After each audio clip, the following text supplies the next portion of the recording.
একবার ম্যাডাম বাচ্চাদের বললেন, বাচ্চারা বলো তো তোমরা বাইরের খাবার খেতে ভালোবাসো না ঘরের খাবার? হাত তুলে বলো, লজ্জা করো না। প্রথমেই তামিমকে ডাকলেন, ম্যাডাম তামিম তুমি বলো। তামিম বলল, ম্যাডাম আমি তো বাইরের খাবারই ভালোবাসি, পিৎজা বার্গার চাউমিন। ম্যাডাম অবাক হয়ে বললেন, আচ্ছা তামিম কেন? তামিম বলল, ম্যাডাম বাইরের খাবারে জানি না কি থাকে কিন্তু এক আলাদা মজা পাই। তারপর ম্যাডাম বললেন, আচ্ছা এবার মাইশা বলো। মাইশা বলল, ম্যাডাম আমারও বাইরের খাবারই ভালো লাগে, কারণ আমার মা তো প্রতি 3 দিনে সেই একই ডাল ফুলকপি আর করলা রান্না করে, খেতে খেতে একেবারে বোর হয়ে গেছি।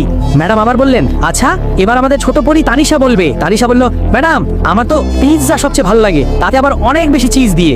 শেষে ম্যাডাম বললেন, এবার সেই বাচ্চা বলো যে বাইরের খাবার নয় ঘরের খাবার পছন্দ করে। ডোরিমন উঠে দাঁড়ালো। ম্যাডাম বলল, ডোরিমন বলো তোমার কেন ঘরের খাবার ভালো লাগে? ডোরিমন যা বলল তা শোনার আগে তোমার বাবা মা তোমাকে হোটেলে খাওয়াতে নিয়ে যাবে যদি 3 সেকেন্ডে ভিডিওতে লাইক আর চ্যানেলকে সাবস্ক্রাইব করো, আর কমেন্ট করে বলো তোমার পছন্দের খাবারের নাম কি। 3, 2, 1. তারপর ডোরিমন হেসে উত্তর দিল, ম্যাডাম আমার ঘরের খাবার তখনই ভালো লাগে যখন মা বাইরে থেকে খাবার অর্ডার করে আনেন।